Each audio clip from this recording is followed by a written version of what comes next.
shuffling madness of the locomotive breath runs the all-time loser headlong to his death.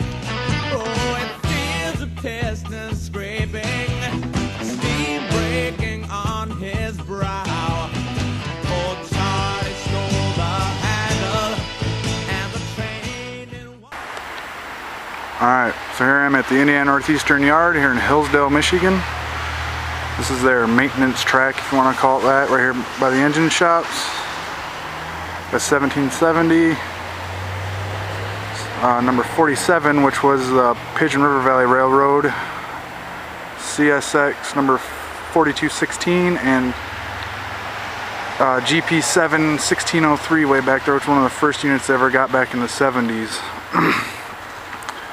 This used to be the Hillsdale County Railroad. They merged with the Pigeon River Valley Railroad, and that's where the nickel plate paint scheme came from. They have 3 other locomotives that run the line. I think one's a GP9, one's a GP7, and the other one is a GP30. Hopefully I'll be catching them later today. Alright.